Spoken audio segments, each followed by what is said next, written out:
अब इस प्रश्न का उत्तर अगर हो तो सही मोटिवेशन मिल जाए। जीने के लिए बहुत से उपाय हैं।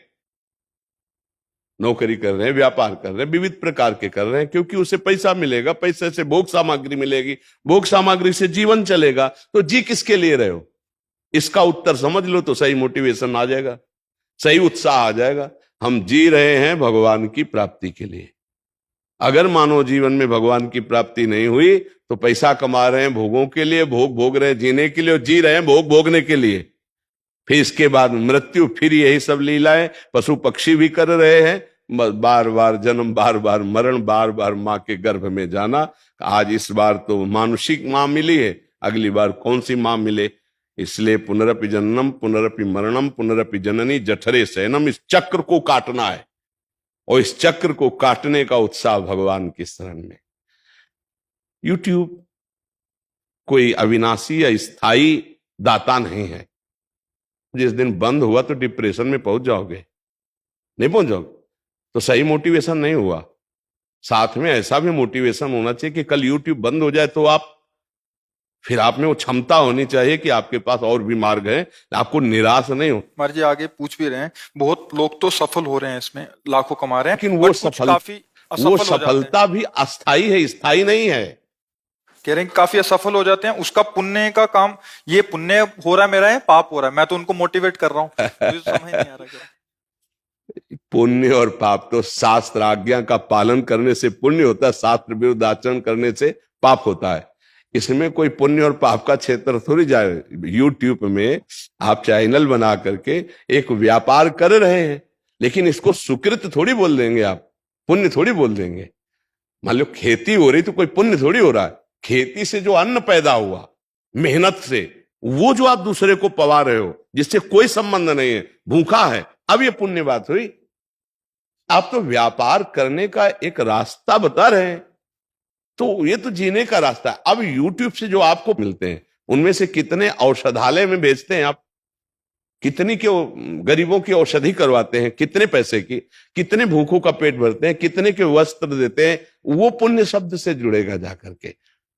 तो हमें लगता है कि थोड़ा हम शास्त्रों का स्वाध्याय करें, नाम जप करें, भगवद आश्रित रहें, क्योंकि यह सब बच्चा टिकाऊ नहीं।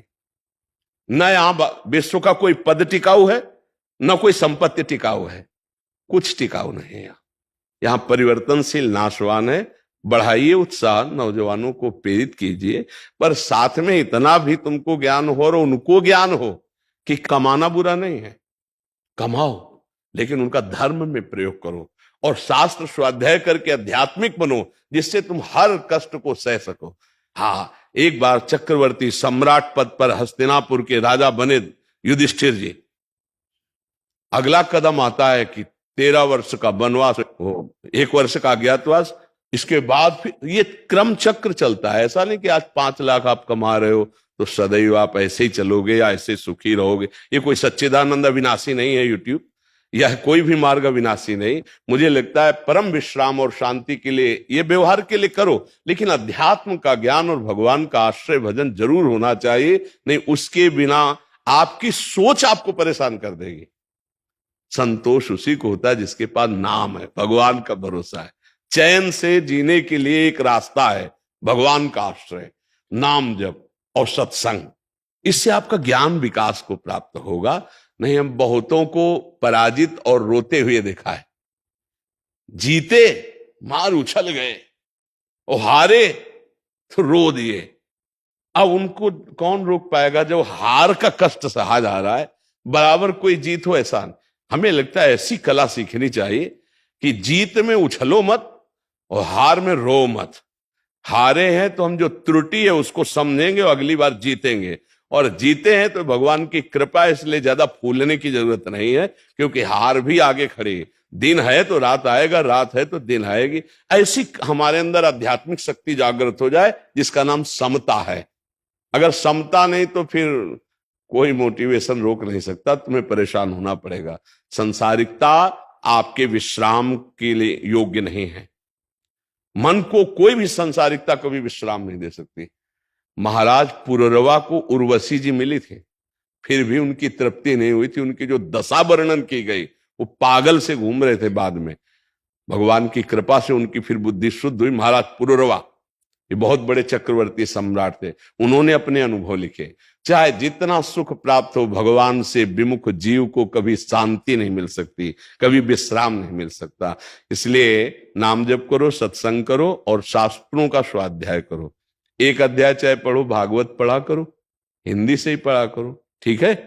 हाँ, और सबको उत्साह बढ़ाओ।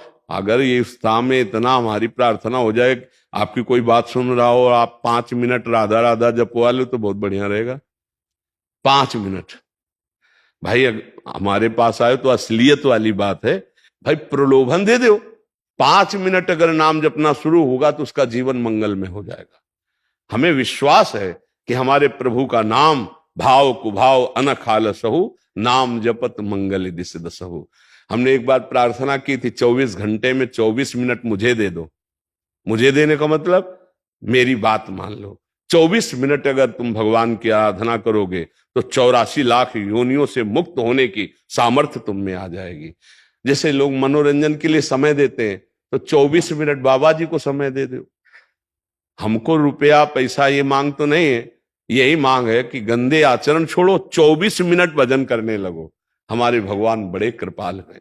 24 मिनट शुरू करोगे तो 24 घंटा में ना जाना, तुम्हें बताना ऐसा स्वाद लगेगा कि 24 घंटा और जिसका भजन होने लगा वो मुक्त हो गया।